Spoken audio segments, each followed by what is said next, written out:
Madame, je vous avoue que je suis Oui, je vois bien que vous ne m'y attendiez pas. Et vous êtes surpris à la vérité, mais tout autrement que je ne l'espérais. Et la manière dont vous paraissez me persuade pleinement de ce que je me refusais à croire. J'admire ma simplicité et la faiblesse de mon cœur à douter d'une trahison que tant d'apparences me confirmaient. J'ai été assez bonne, je le confesse, ou plutôt assez sotte pour me vouloir tromper moi-même et travailler à démentir mes yeux et mon jugement. Je cherchais des raisons pour excuser à ma tendresse le relâchement d'amitié qu'elle voyait en vous. Je me suis forgé exprès, sans sujet légitime, d'un départ si précipité.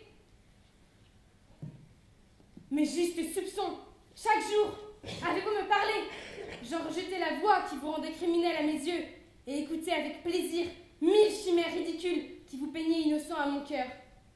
Mais enfin, cet abord ne me permet plus de douter, et le coup d'œil qui m'a reçu en arrivant m'en apprend bien plus que je ne souhaiterais en savoir. J'aimerais pourtant ouïr de votre bouche les raisons de votre départ. Parlez, don Juan, et voyons de quel air vous saurez vous justifier.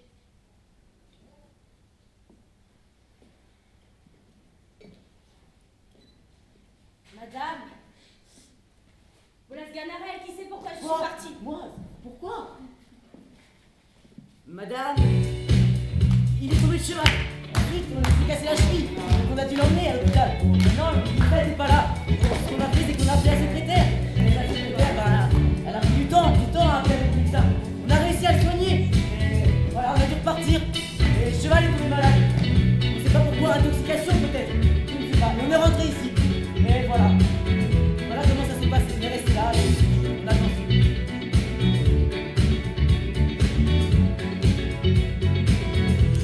The legend of the phoenix all ends with beginnings. What keeps the planet spinning? The force from the beginning. We've come too far to give up who we are. So let's raise the bar and comes to the stars. She's up on next to the sun. I'm up on late to get some.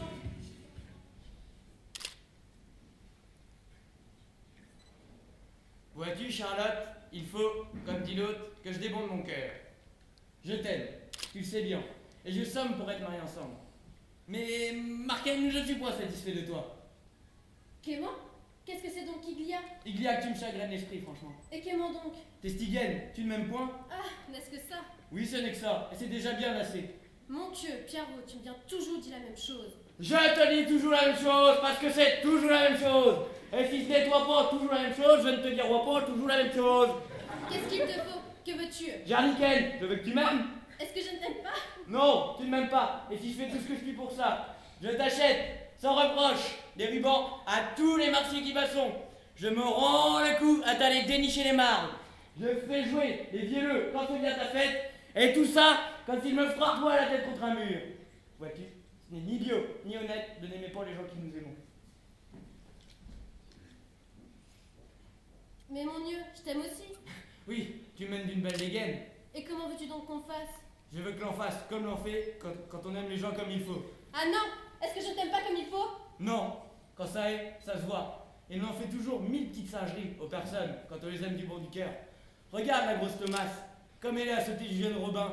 Elle est toujours autour de lit, à l'agacer. Elle laisse jamais au repos. Ventre Ken, t'es trop froide pour les gens. Que veux-tu que j'y fasse? C'est mon humeur et je n'y puis répondre.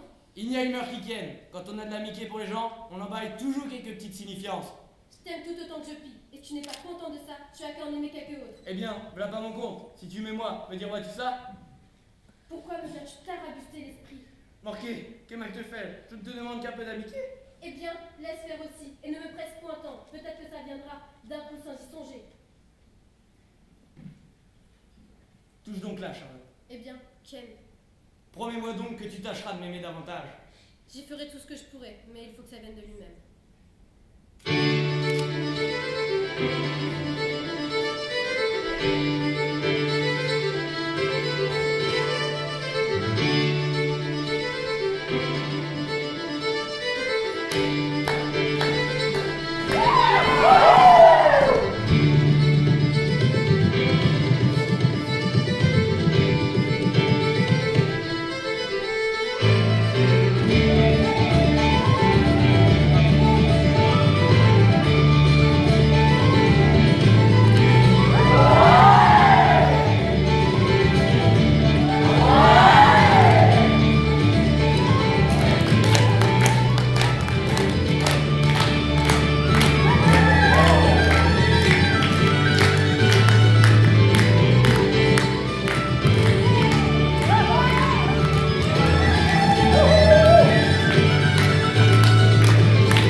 Ah, tu es radieuse, splendide et tellement jolie.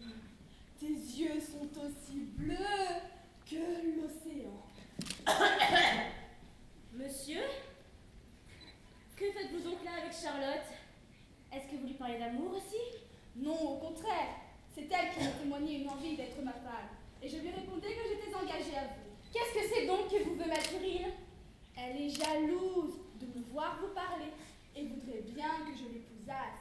Mais je lui dis que c'est vous que je veux. Quoi? Charlotte? Tout ce que vous lui direz sera inutile. Elle s'est mis cela dans la tête. Comment donc? C'est en vain que vous lui parlerez. Vous ne lui ôterez point cette fantaisie. Est-ce que... Il n'y a pas moyen de lui faire entendre raison. Je voudrais... Elle est obstinée comme tous les diables. Vraiment? Ne lui dites rien. C'est une folle. Je pense que... Laissez-la là. C'est une extravagante. Non, non, il faut que je lui parle. Je veux voir un peu ses raisons. Quoi? Je gage qu'elle va vous dire que je lui ai promis de l'épouser. Gageons qu'elle vous soutiendra que je lui ai donné parole de la prendre pour femme. Oh là, Charlotte! Ça n'est pas bien de courir sur le marché des autres. Ce n'est pas honnête, Mathurine, d'être jalouse que monsieur me parle. C'est moi que monsieur a vu la première. Ladies and gentlemen, nous sommes face à un combat de tigresse. En bleu, Mathurine, surnommée la chatte féroce, cette fois ceinture de la femme bafouée, et en rouge, Charlotte, la lionne enragée, que tout le monde connaît. Le combat risquait d'être sanglant. Il n'en restera qu'une. S'il vous a vu la première, il m'a vu la seconde, et m'a promis de m'épouser. Eh bien, que vous ai-je dit? Je vous baise les mains. C'est moi, et non pas vous, qui l'a promis d'épouser.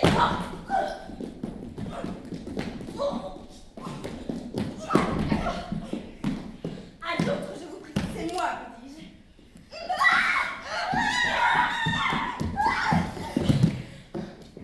Vous vous moquez des gens. C'est moi. Encore un coup. Le plat qui est pour le tir. Si je n'ai pas raison. Le blague qui présente tire, je ne dis pas vrai. Est-ce monsieur que vous lui avez promis de l'épouser?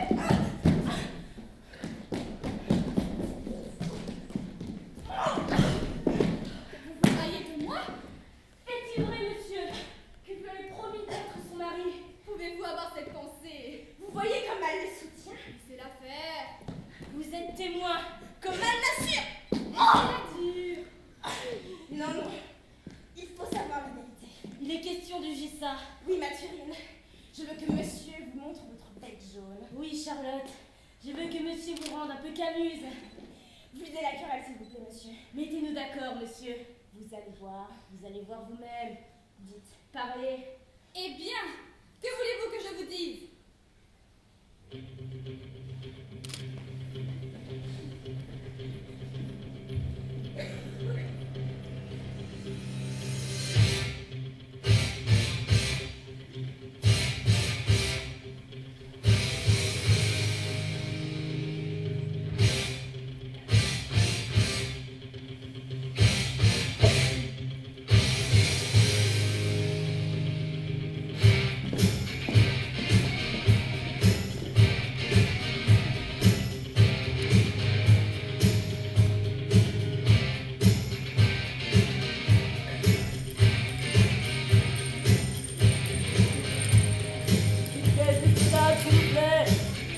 S'il vous plaît, j'ai de la famille.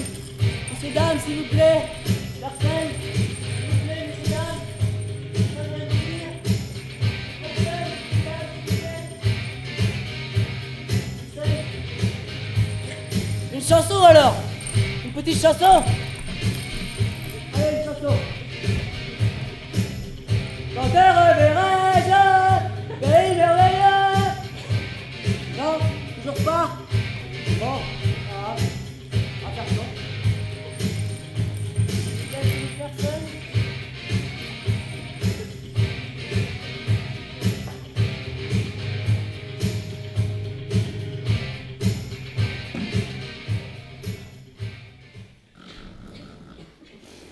Je t'ai dit que c'était tout droit. Mais non. Si? Non. Si? Non. Pourquoi pas? Parce que... Non, non.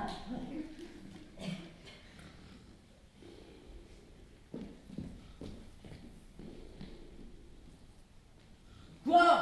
Enseignez-nous un peu le chemin qui mène à la ville. Vous n'avez qu'à suivre cette route, monsieur. et détournez à ma droite quand vous serez au bout de la forêt.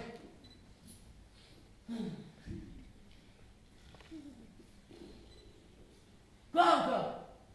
Mais je vous donne l'avis que vous devez vous tenir sur vos gardes, et que depuis quelque temps il y a des voleurs ici autour. Je te suis bien obligé, mon ami. Je te rends grâce de tout mon cœur. Si vous vouliez, monsieur, me secourir de quelque aumône. Ton avis est intéressé à ce que je vois. Je suis un pauvre homme, monsieur, retiré dans ce bois depuis 10 ans, et je ne manquerai pas de prier le ciel pour qu'il vous donne toutes sortes de biens. Eh bien, prie-le qu'il te donne un habit, sans te mettre en peine des affaires des autres. Vous ne connaissez pas monsieur, bonhomme. Il ne croit qu'en 2 et 2 sont 4, et en 4 et 4 sont 8. Quelle est ton occupation parmi ces armes? De prier tous les jours pour la prospérité des gens de bien qui me donnent quelque chose. Il ne se peut donc pas que tu sois bien à ton aise. Hélas, monsieur, je suis dans la plus grande nécessité du monde. Tu te moques? Un homme qui prie le ciel ne peut manquer d'être bien dans ses affaires. Je vous assure, monsieur, que le plus souvent je n'ai pas un morceau de pain à me mettre sous la dent. Voilà qui est étrange. Et tu es bien mal reconnu de tes soins. Je m'en vais te donner un louis d'or tout à l'heure. Pourvu que tu veuilles jurer. Ah, monsieur, voudriez-vous que je commisse un tel péché? Tu n'as qu'à voir si tu veux gagner un louis d'or ou non. En voici un que je te donne. Mais il faut jurer. Monsieur, À moins de cela, tu n'auras pas. Va, jure un peu, il n'y a pas de mal.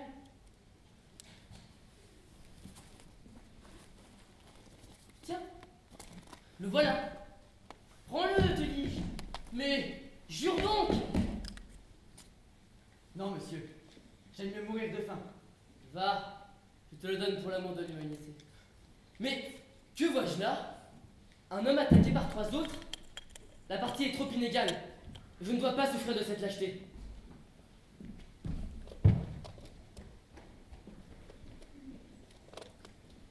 Attendez-moi!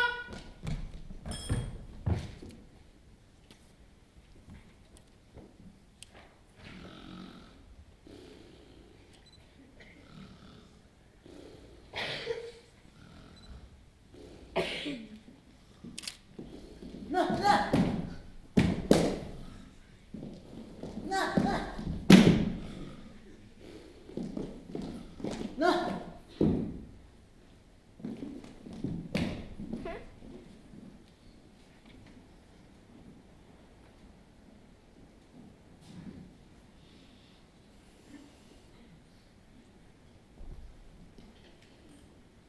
Quand te reverrai-je? Je les verrai. S'il vous plaît, messieurs, dames, s'il vous plaît.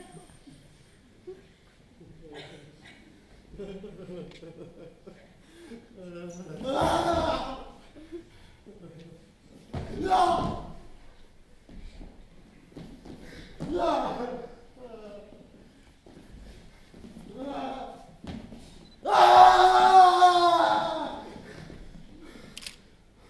Sganarelle, quel est le superbe édifice que je vois entre ces arbres? Vous ne savez pas? Non, vraiment. Bon, c'est le tombeau du commandeur Josepher lorsque vous le tuâtes. Ah, tu as raison. Monsieur! Allez, voilà. Pourquoi?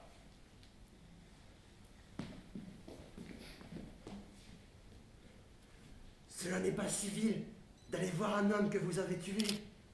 Au contraire, c'est une visite dont je lui veux faire civilité et qu'il doit recevoir de bonnes grâces, s'il est galant homme. Allons, entrons dedans.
cela est beau. Les belles statues. Le beau marbre. Les beaux piliers. Ah, que cela est beau. Oh, voici la statue du commandeur. Parbleu, le voilà bon dans son habit d'empereur romain. Ma foi, monsieur, voilà qui est bien fait. On dirait qu'il est en vie et qu'il s'en va parler. Et il jette des regards sur nous qui me feraient peur si j'étais tout seul. Et je pense qu'il ne nous fait pas plaisir de nous voir. Il aurait tort, et ce serait mal recevoir l'honneur que je lui fais. Demande-lui s'il veut venir souper avec moi. C'est une chose dont il n'a pas besoin, je crois. Demande-lui, te dis-je. Vous moquez-vous? Ce serait faux que d'aller parler à une statue. Fais ce que je te dis. Quelle bizarrerie.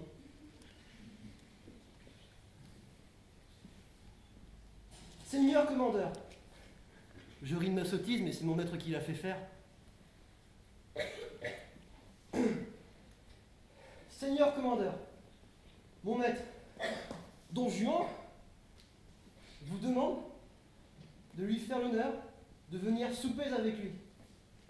Ah! Qu'est-ce qu'as-tu? Dis donc, veux-tu parler? La statue! Eh bien, la statue parle, traître. Je vous dis que la statue! Eh bien, je t'assomme si tu me parles. La statue m'a fait signe! La peste, le coquin. Elle m'a fait signe, vous dis-je! Allez-vous-en lui en parler pour voir! Viens, Marot, viens, je te veux bien faire toucher au doigt ta poltronnerie. Prends garde. Le seigneur commandeur voudrait-il venir souper avec moi? Je ne voudrais pas en tenir des pistoles. Eh bien, monsieur, Allons, sortons d'ici. voilà un de mes esprits forts qui ne veut rien croire.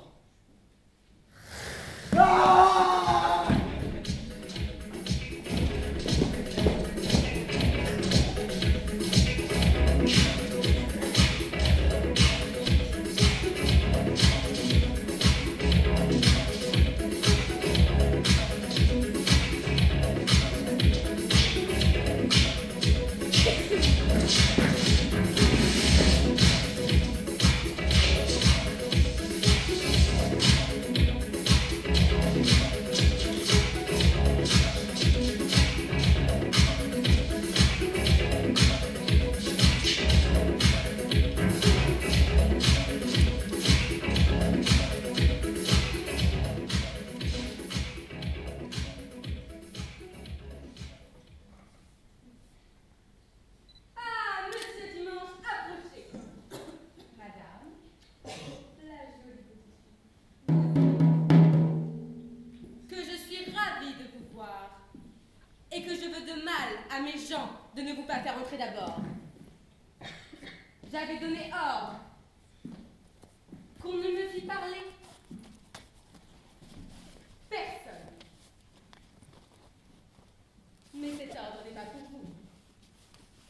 Et vous êtes en droit de ne trouver jamais de l'enfermer chez moi. Monsieur, nous vous sommes infiniment obligés. Parbleu! Coquin! Je vous apprendrai à laisser Monsieur Dimanche dans une antichambre. Et je vous ferai connaître les gens. Monsieur, cela n'est rien. Comment dire que je n'y suis pas à Monsieur Dimanche, au meilleur de mes amis? Monsieur,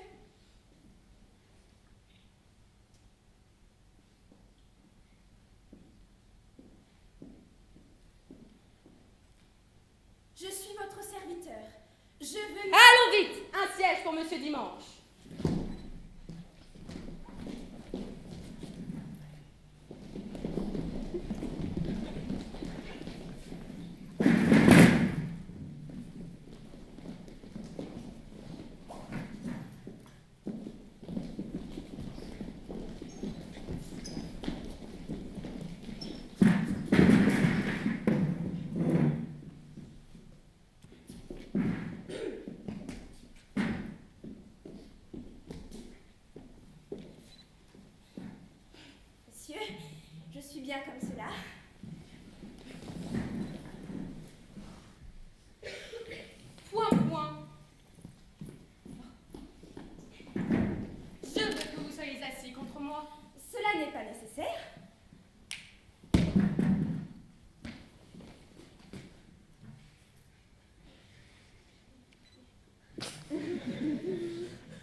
êtes assis.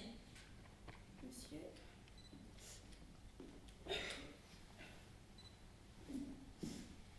je fais ce que vous voulez. Parbleu, monsieur Dimanche, vous vous portez bien? Oui, monsieur, pour vous rendre service. Vous avez un fond de santé admirable, des lèvres fraîches, un teint vermeil et des yeux vifs.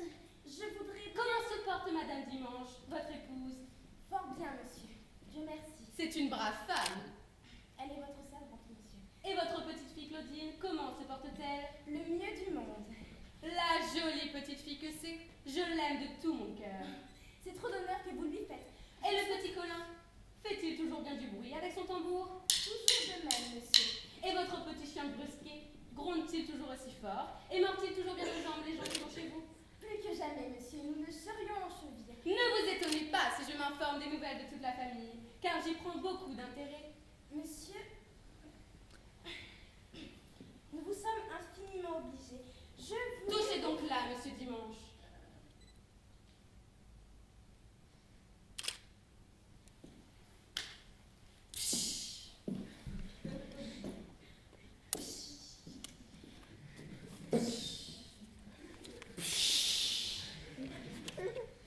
Êtes-vous de mes amis? Monsieur, je suis votre serviteur. Parbleu, je suis à vous de tout mon cœur. Vous avez trop de bonté pour moi, monsieur. Et il n'y a rien que je ne fisse pour vous. Vous m'honorez trop.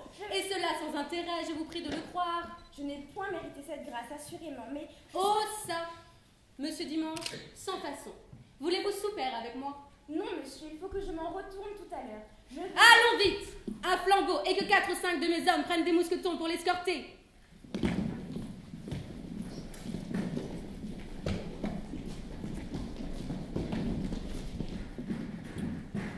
Non, monsieur, il n'est pas nécessaire. Je m'en irai très bien tout seul, mais...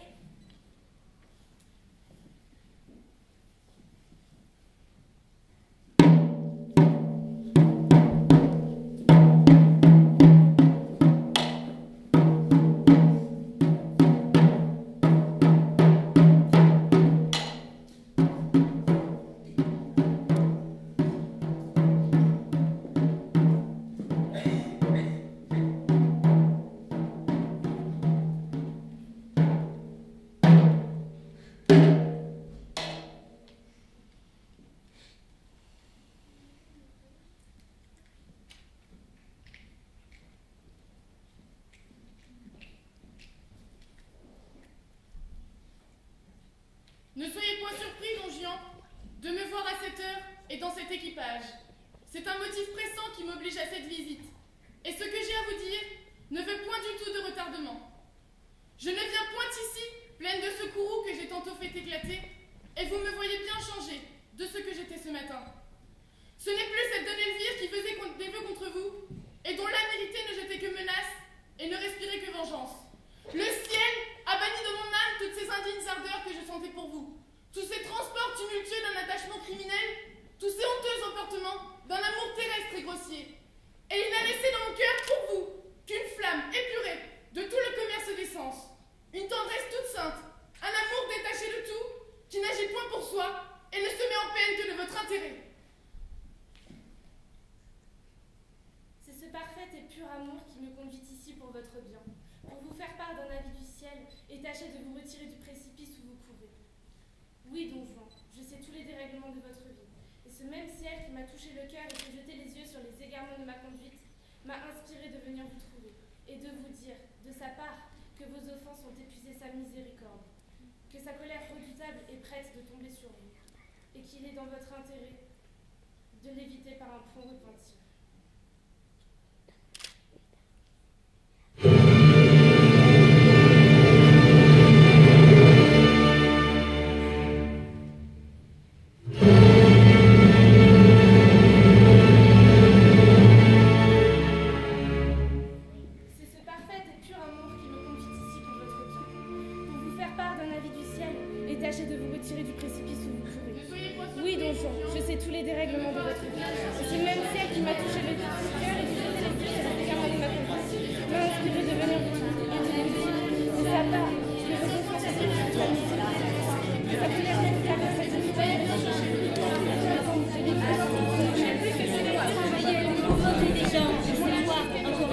Oui, Il est question de ça, de les connaître, de parler.